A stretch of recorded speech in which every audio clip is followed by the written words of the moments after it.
Bom, a Ana é uma mulher nordestina de origem negra que foi criada na periferia de Diadema, numa família de 10 filhos. Meus pais tiveram 10 filhos e foram tentar a vida como boa parte dos nordestinos em 1970, fugindo da seca, que foi uma das maiores que teve na época, e a gente foi parar em Diadema. Altos e baixos, trancos e barrancos, imagina, né? Meu pai e minha mãe, mas esse tanto de criança, a gente teve vários desafios na vida mesmo, muita dificuldade, mas a gente foi tocando todo mundo. Eu estudei, fiz comunicação, me formei em publicidade, foi a minha primeira faculdade, depois eu fiz jornalismo. Legal. Eu queria sempre ver os dois lados da força. E os irmãos? Os dois lados da força. A publicidade e o jornalismo, né? E os irmãos fizeram o quê? Só para eu entender um pouco da estrutura familiar. Dos 10 filhos, 2 faleceram ainda pequenos lá em Alagoas, por questões muito simples da seca, falta de acesso. Dos 8 filhos, 6, tem um que fez economia, outra fez relações públicas, um é advogado. Todos formados? Nem todos.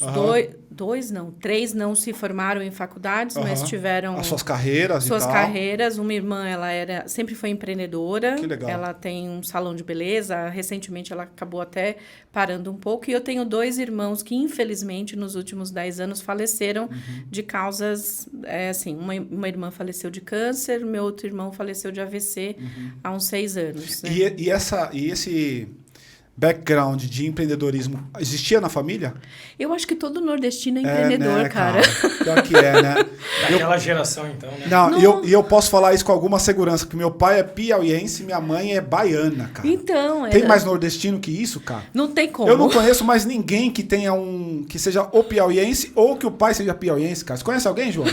Vou ter que pesquisar. Pois é, cara. Meu pai, Então, minha família toda, cara. Eu acho que nordestino, o fato da gente ter que o tempo inteiro sobreviver e buscar caminhos, buscar saídas, buscar tudo, né? Minha mãe conta umas histórias que, assim, são bem desesperadoras, né? Eu não lembro, porque eu saí de lá com 4 anos, mas histórias bem desesperadoras. Ou seja, você acorda e você tem que pensar no dia. Total. O que eu vou comer, Total. Como é que eu vou sobreviver, né? Não é romantizando desigualdade, mas era bem difícil, era bem foda a situação. Eu gosto desse seu termo, romantizando a desigualdade. Eu acho que é bem isso mesmo, assim. Porque quando a gente começa a contar uma história que pode ter sido triste, para algumas pessoas parece que está romantizando a desigualdade. É isso. Mas quem viveu a desigualdade de fato sabe o que é isso. Ainda que não tenha uma pegada de romantismo na frase. Por exemplo, eu vivi bastante isso. A minha história é toda sobre isso. Até um certo momento, depois de um certo momento, eu entendi que a educação mudaria a minha vida, então eu trilhei por ali. Mas eu gosto dessa frase. Porque assim, a gente tende a romantizar a desigualdade contando histórias de heróis, né? Que a gente fala, né? O cara era pobre, não sei o quê. Do outro, né, Ana? Do outro, sempre, né? Do outro. Sempre do outro. Então, por isso que é muito importante, eu não gosto de esquecer as minhas origens, não gosto de não falar, eu acho que é importante a gente falar, eu acho que é fundamental, mas não usar isso assim, porque todo mundo pode seguir essa história. Se eu pudesse escolher, eu não queria ter passado por essa história. Absolutamente.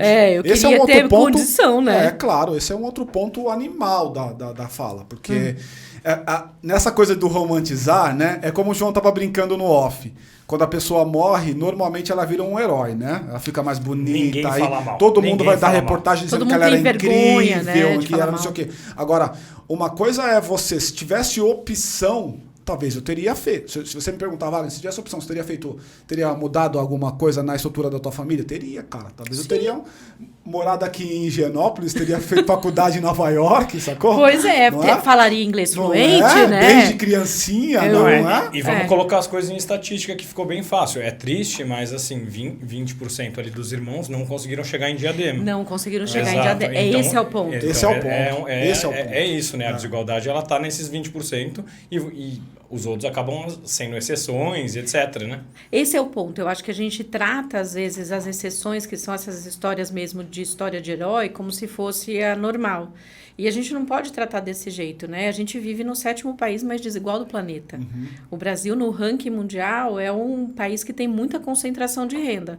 3% das pessoas dominam o dinheiro, tem 80% da riqueza. Caraca. E o restante da população é o restante da população que está ali se virando e com toda essa dificuldade. Então, é por isso que eu sou, assim, super crítica da teoria da meritocracia, porque, para mim, meritocracia só vale quando a gente parte da mesma posição. Se a gente não parte da mesma posição, ou seja, das mesmas condições de dignidade, não estou nem falando de riqueza, estou falando de dignidade, acesso à água, acesso à casa, acesso à condição... Saneamento. Saneamento, alimentação, escola, saúde, né? Todas essas coisas que a maioria da população não tem. Se você tem isso na mesma condição, aí você pode discutir meritocracia. Pô, o Wagner não se desenvolveu bem... porque alguma questão dele, né? O João foi para esse caminho, alguma questão dele, mas eles tiveram a mesma base de dignidade e condição. Agora, não dá para você falar de meritocracia quando a maioria da população não tem nem coisas básicas, né? Saneamento, água, comida, enfim, uma série de coisas. Então, por isso que eu falo, né? Não vamos romantizar a desigualdade e vamos entender muito claramente. Nordestino tem muito essa imagem, né? De um povo guerreiro, de um povo forte que sobrevive à seca, mas é uma imagem que se perpetua, não é?